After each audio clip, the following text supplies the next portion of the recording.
So if psychiatry's primary treatment is drugging, there must be a lot of drug prescribing out there. Absolutely. Did you know over 600 million scripts are written for psychiatric medications every year? Whew. But what about the patients who don't want drugs? Actually, the DSM has a category for that, too. It says V15.81, non-compliance with treatment. Now this category can be used when the focus of clinical attention is non-compliance with an important aspect of treatment for a mental disorder or a general medical condition. If you refuse treatment, then you probably are mentally ill, ipso facto, by that fact alone. So if you don't do what a psychiatrist tells you to do, that's a mental disorder? That's right. That's downright scary. So why wouldn't they follow the treatment? Because the drugs psychiatrists prescribe can cause some very strong and severe physical reactions. You mean side effects? Well, not exactly. Drugs really don't have side effects.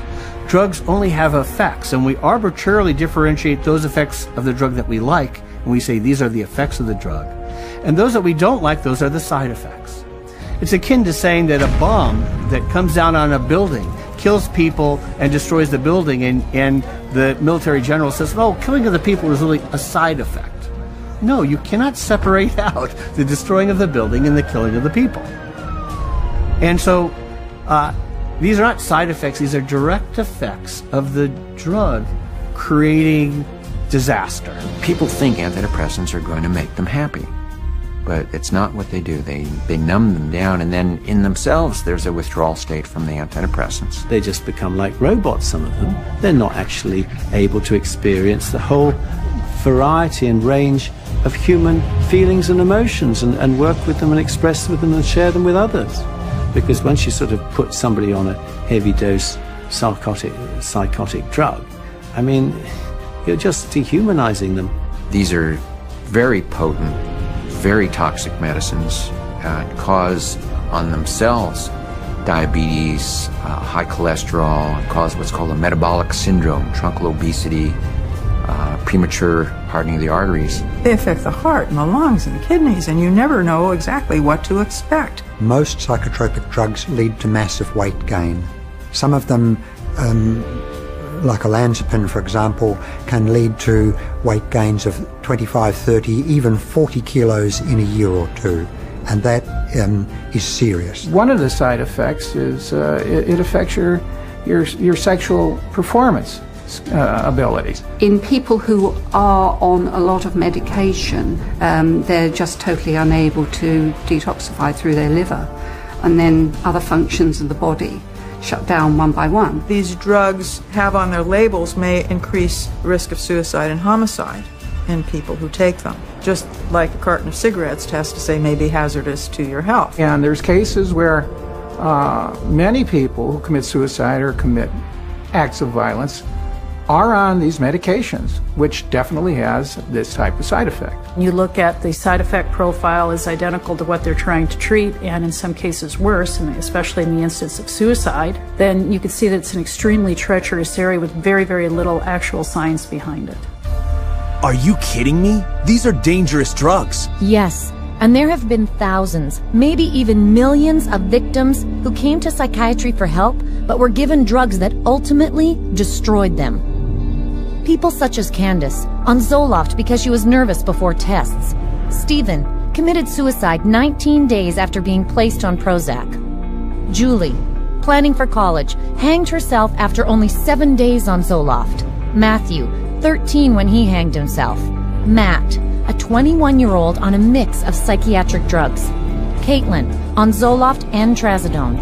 Beth, put on Paxil for sleeping problems. Matthew, after starting Lexapro. Charles, on Clozaril. Caitlin, a 12-year-old. Megan, Aaron. Wait. This is insane. Are you telling me all these people who killed themselves had been taking psychiatric drugs? Yeah. An estimated 42,000 deaths a year have been linked to psychiatric drugs. Wow.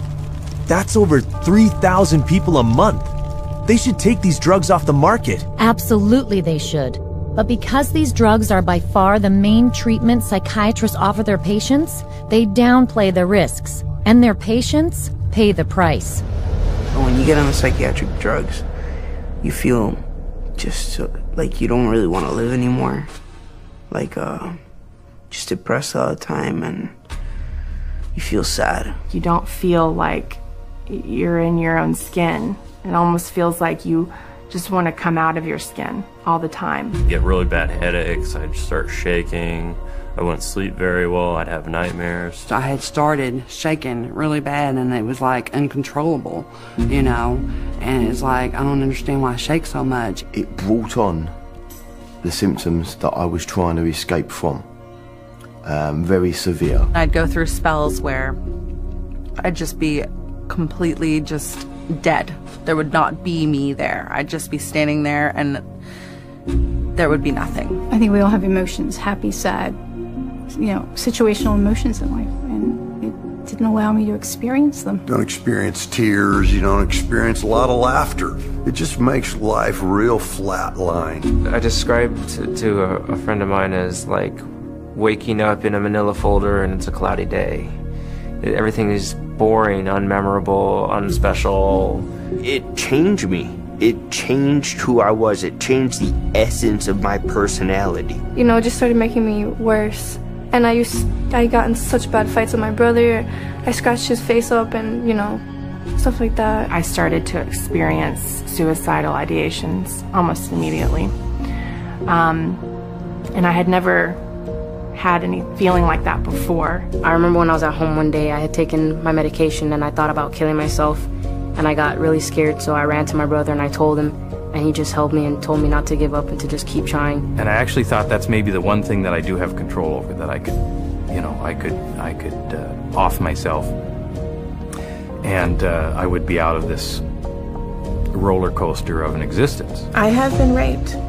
I have been coerced into doing things that I do not care to speak of. But just to put it in perspective, even having experienced that, the experiences and thoughts and loss of self that I had being put on Prozac was the worst violation I have ever experienced.